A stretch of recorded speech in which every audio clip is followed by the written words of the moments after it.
Melihat gelagat orang lain membesarkan anak-anak, saya selalu perasan satu perkara, yang mana ibu ayah takkan cakap sesuatu yang buat anak kecil mereka bersedih. Bahkan mereka akan sampaikan dengan cara yang sangat baik dan berhemah, supaya anak kecil ini membesar dengan bahasa yang elok, persekitaran yang penuh hikmah, sekaligus menjadi orang yang berguna satu hari nanti.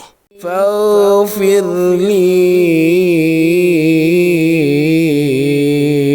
فإنه لا يغفر الذنوب إلا أنت.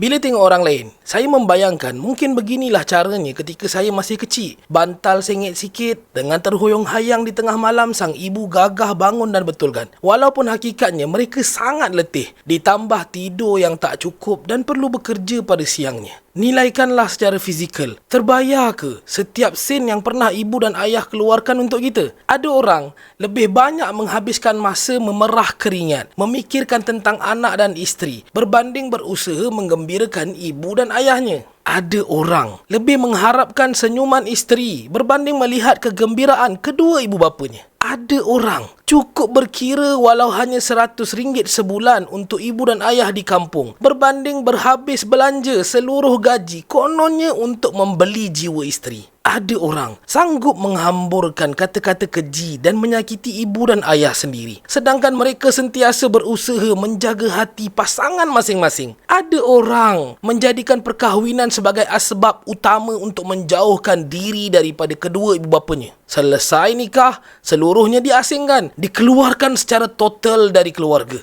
Berdikari kononnya. Ada yang lebih dahsyat, belum bernikah pun dah sanggup ketepikan ibu ayah. Kita cium dahi isteri sebelum keluar bekerja, namun kita tak pernah minta restu ibu, tak hubungi mereka berminggu-minggu, walaupun rumah kita hanyalah sejengkal dengan mereka. Mungkin kerana kita fikir yang ibu tak tinggal bersama kita, sedangkan kita perlu menjaga apa yang ada di depan mata sahaja kan? Ibu dan isteri tak boleh dibandingkan. Namun, sebagai seorang suami, seorang anak, ketahuilah, tiada apa yang lebih mulia melainkan Allah, Rasul dan ibu bapa. Mereka layak dan berhak dapat jauh dari apa yang kita pernah kira dan sangka. Jangan sampai tahap kita langsung tak doakan mereka. Di mana pun, bila pun, itulah ibu dan ayah kita. Ibu dan ayah mampu membesarkan 5 orang anak sehingga ke peringkat universiti hanya berbekalkan pendapatan sebanyak RM1,500 sebulan. Tanpa pakej takaful atau insurans, mereka tanggung semuanya. 5 orang anak dengan pendapatan setiap seorang sekurang-kurangnya RM3,000 sebulan. Itu pun belum tentu menanggung perubatan sakit demam ibu dan ayah. Mulia manakah kita sebenarnya? Tinggi manalah pangkat kita sebenarnya? Ketahuilah, sang ibu dan ayah itu jauh lebih layak untuk meminta berbanding sang isteri. Mereka tak akan minta. Sebaliknya, kitalah yang sepatutnya merasa malu dengan mereka. Kita rasa, apa sebabnya Allah Subhanahu Wa Taala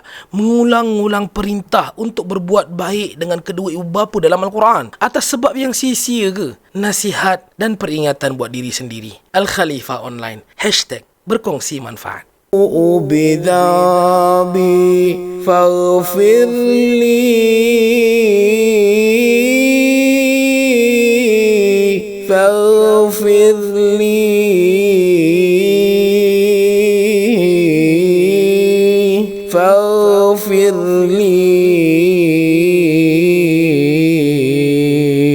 فإنه لا يغفر الذنوب إلا أنت.